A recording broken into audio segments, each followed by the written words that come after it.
I have pleasure in welcoming Dr. Godwin Eseiwi Ehigiamusoe, the Okay. chair of LAPO Group. I'm going Yeah. to do your Thank brief bio. thank Dr. Ehigiamusoe is an acknowledged entrepreneur who has effectively deployed financial and social empowerment services to improve the lives of members of low-income households. He founded LAPO, which has grown into several mutually reinforcing institutions with interest in finance, insurance, leasing, and healthcare. He earned a doctorate degree in policy and development studies with emphasis on microfinance policy and regulatory frameworks. And he was awarded a Doctor of Science honoris causa by the University of Benin, Benin City. He currently leads LAPO Group, and he's going to be speaking on the essence of governance, what makes for good governance, structure, and processes. Dr. Ehigiamusoe. Yeah. Thank you so much. I think for the speakers, I want to say greetings from Nigeria because I see that all of you are outside the country. So thank you so much for this opportunity to be a part of this conversation. It's quite important. Understandably, I will be speaking from the corporate governance perspective. I want to begin by saying that corporate governance determines the success of any enterprise, whether micro, small, and medium enterprise, or in various sectors of the economy. So corporate governance is extremely important. It is for that reason that one will say without fear of any contradiction that corporate governance is everything. I do understand that financial performance and whatever function of the management of corporate enterprise could be very important, but everything tends to depend on corporate governance. Again, company falls and rise according to the quality of the corporate governance structure and processes. Therefore, there are a lot of benefits for companies when it comes to the issue of corporate governance, as well as a lot of drawback for companies that are unable to practice sound corporate governance. I want to see corporate governance as simply about how a company is governed and by extension managed. My business, for instance, I think that essentially what corporate governance is all about is how it is governed. So in practice, therefore, it is about how companies are directed and managed according to the wish or wishes and expectations of the key stakeholders, namely the shareholders, regulators, in our own case, for instance, of companies, staff, and indeed community or the public. So when we now talked about corporate governance in companies, it's about how those companies are given direction, those companies are managed in a manner that it meets the expectations of the key stakeholders.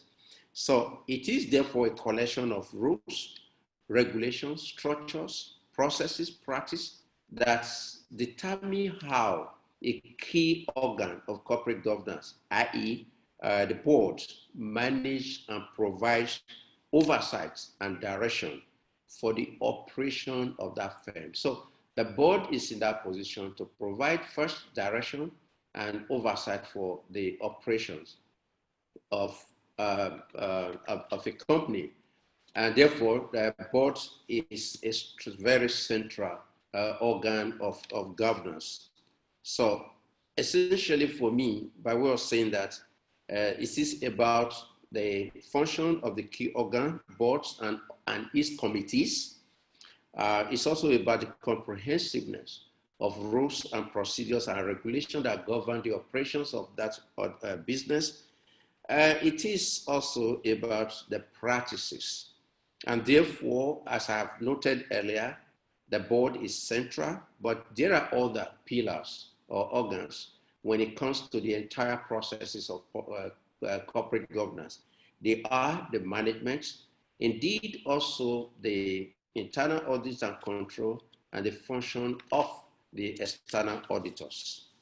So in all this, the purpose of corporate governance, therefore, is to ensure effective and prudent management of resources that can enable the company to deliver values for all the stakeholders, for the shareholders, return on their investment, for the staff, adequate remuneration and welfare and motivation, for the community, interventions that enhances the quality of life of members of the communities, and of course, for the government, payment of tax. So the purpose of corporate governance is to ensure that the business is run well on a sustainable basis and able to deliver a clear value to the stakeholders.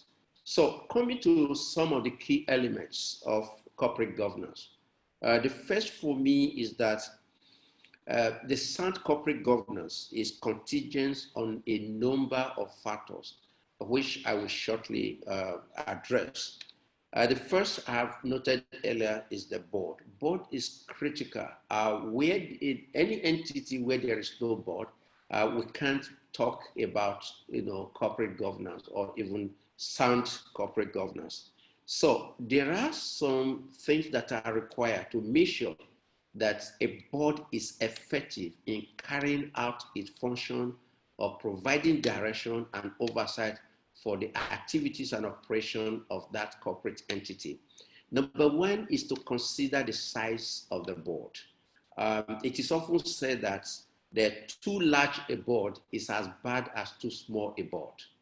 So, determining the size of the board is critical to the effectiveness in some of that organ. So the size, therefore, must be aligned. The size of the board must be aligned to two things: the size of that business, and secondly, the complexity of its own operation.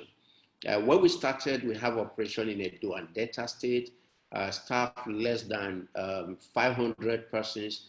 Well, we could afford to have a board of about 5 persons. But now when we have a staff of 10,000 plus with operations across the country, obviously we needed to ensure that the board is enlarged because we needed to bring in some few people, for instance, from the north, to be a part of the board. So the size of the board is quite critical. Attention should be paid to the size of the board. The second critical issue is the diversity of the board. Diversity in terms of expertise. There's the tendency to think that if a business is in a particular area, for example, you have a medical facility, that most of those who will be on that board should have some skills in medical and allied areas. That is understandable. But my position, therefore, is that there must be some element of diversity of skills. There is need to have, for instance, on that board, a financial expert or a professional accountant, a legal mind to be on that board, somebody who is so good on the marketing. For instance, last year, we set up a ultra-modern medical and diagnosis center in Benin. With a board of 9, we ensure that you have a lawyer on the board, you have a professional accountant on the board, you have a marketer on the board, you have a university professor on the board, and of course, you have the doctors and nurses. So it's important to consider the diversity, but there are some skills that tend to be generic. For instance, whatever business at all, even non-profit, there's need to have an accounting person and also legal mind on the board. Diversity also applies to experience. The board must have people from different backgrounds with different experience that they bring to bear on the discussion and decision processes of the board. Another diversity that is important is that of age and gender. There is need to bring, just have the gender balancing, and also age diversity in terms of there is a tendency now to think that the threshold for our business, for instance, at 50 years. So you have to balance 50. Hello? Hello? Hello? Are you still hearing me? I hope. Yeah, I can hear you, sir. Okay, Yes, great. we can hear you. Great. So I was on diversity in terms of age. Like our business, we have a sort of dividing line at 50 years. So you have to balance the number of people below 50 and with the number of people above 50. It's equally important. Another key issue is the existence of appropriate board committees. The board work through, in most cases, is committee. Therefore, there must be committee on audit, finance, and general purpose, risk management, and the increasing emphasis on sustainability. For instance, in our group, we have a program on environment, social, and governance in line with our triple button expectation of conserving the environment, improving the life of the people within and outside the business, and also continue to make achieve superior financial performance. So there is a board committee on environment, social, and governance. So it's quite important. The third element is the way the board is managed.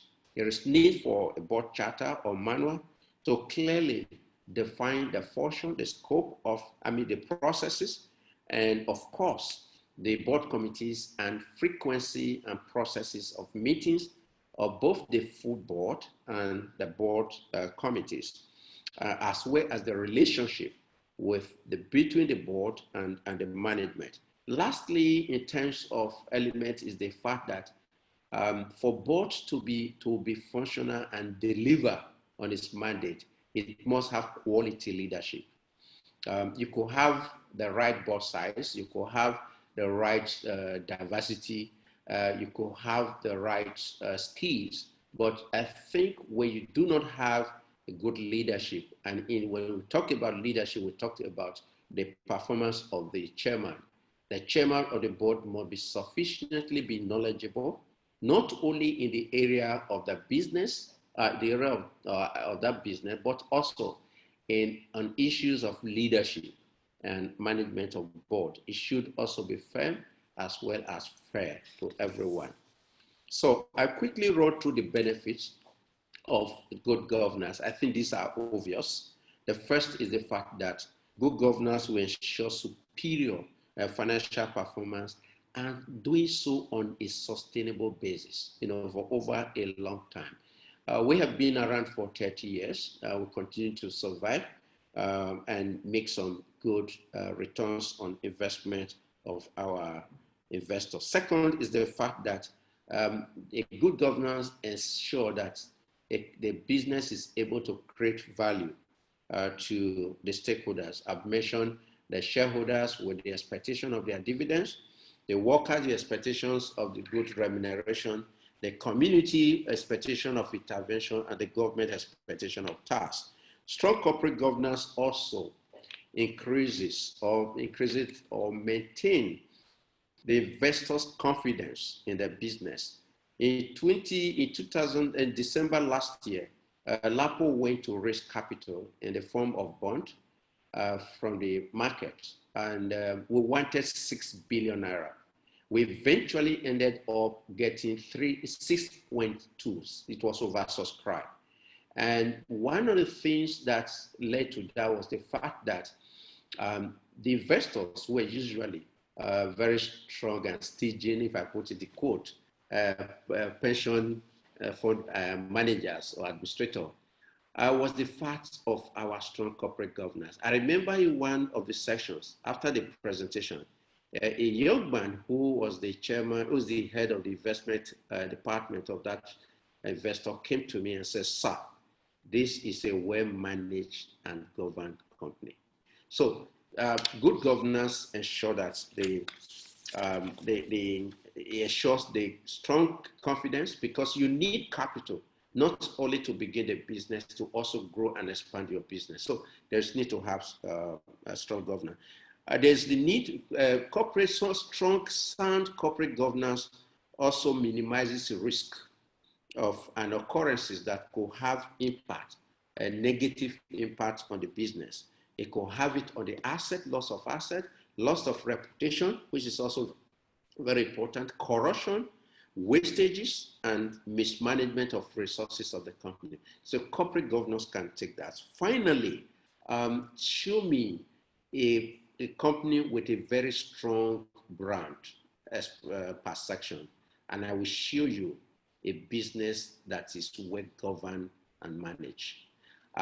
But finally, I want to say that in spite of all these good things about corporate governance, why is it that we still have many companies, especially in this part of the world, that do not subscribe to sound corporate governance? Probably these are some of the things we can address in this platform.